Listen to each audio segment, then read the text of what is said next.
back. Well, viewers, as the debate over Aurangzeb refuses to die down, now the SP MP Ramji Lal Suman has added fuel to the fire, accusing the revered historical figure, Rajput ruler Rana Sanga, of treachery. While the BJP has condemned the insult to India's hero, calling it a bid to secure the vote bank by the opposition, even ally Congress Party has condemned these comments. In a speech that was delivered in the Rajya Sabha on Saturday, the 22nd of March, the Samajwadi Party MP Ramji Lal Suman made a controversial remark, stating that Rana Sanga had invited Babur to India to challenge Ibrahim Lodi. He further referred to Hindus as the descendants of the traitor Rana Sanga. Following the backlash, he issued a clarification explaining that he had only presented historical facts and did not intend to offend anyone. Babar को लाया कौन? बाबर को इब्राहिम लोदी को हराने के लिए राणा सांगा लाया था।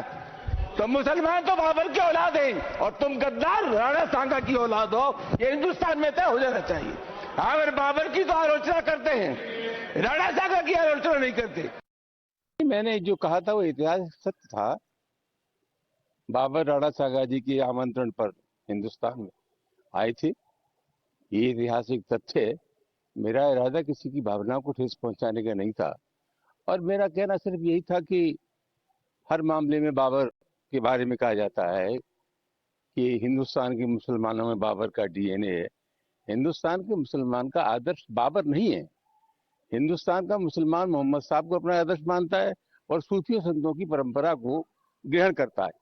इसलिए अनावश्यक रूप से ऐसी कोई बात नहीं है। और जैसे मैंने अभी कहा कि मैंने एक जो बात थी उसको उजागर किया। मेरा इरादा किसी की भावना को ठेस पहुंचाने का नहीं था।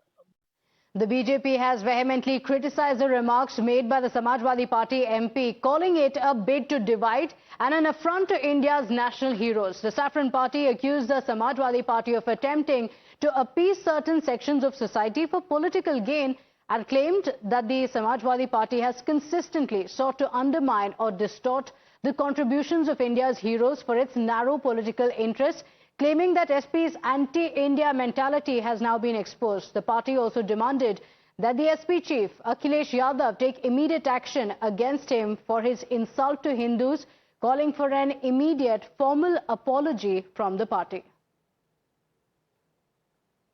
भारत के इतिहास की समीक्षा करने वाले आने वाले आज नहीं 1000 साल तक जब कभी भी समीक्षा करेंगे तो कभी बाबर और सांगा दोनों को तुलना करके एक पलड़े में नहीं रख पाएंगे।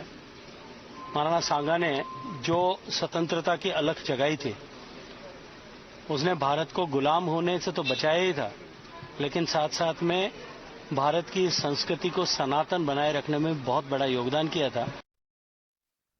समाजवादी पार्टी ने फिर से अपना असली चेहरा और रूप दिखा दिया है। जिस प्रकार से उन्होंने हिंदुओं को गद्दार की औलाद और गद्दार की श्रेणी में वीर देश के सपूत राणा सांगा को बदनाम करने का, उनके नाम को धूमिल करने का दुस्साहस किया है, ये केवल राजस्थान का, राजपूत समाज का ये अपमान नहीं बल्कि हर एक हिंदू का अपमान है और सभी राष्ट्रवादी भारतीयों का अपमान है।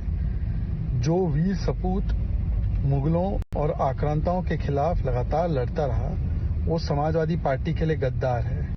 The Samajwadi Party has remained steadfast in its stance, with the MP maintaining that his comments were historically accurate. In response to the BJP's criticism, the Samajwadi Party's media cell has launched a sharp counter-attack, accusing the Saffron Party of colluding with the foreign invaders and betraying the nation. The party also alleged that the BJP was more focused on playing religious politics and stoking Hindu-Muslim divisions rather than addressing today's issues.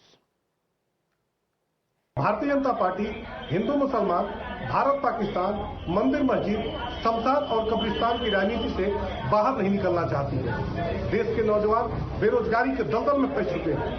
आज बेरोजगारों की बात कोई सुनने वाला नहीं है। देश की सामंती सत्ता ने किसानों से वादा किया था कि आपकी आय दोगुनी करेंगे। किसानों की आय दोगुनी नहीं हुई, लेकिन किसान दिन पर दिन आत्महत्याएं कर रहे हैं, लेकिन कोई सूद लेने वाला नहीं। श्री अखिलेश यादव जी के यशस्वी नेतृत्व में समाजवादी पार्टी समतामूलक समाज की स्थापना करना चाहती है, सबको एकता और अखंडता के साथ आगे बढ़ाना चाहती है। श्री अखिलेश यादव जी के नेतृत्व में हम समाजवाद का वह आधार खड़ा करना चाहते हैं कि देश के लोग एकता के साथ, शांति के साथ, अखंडता के साथ आगे बढ़े और सबको बेहतर जीवन मिल सके।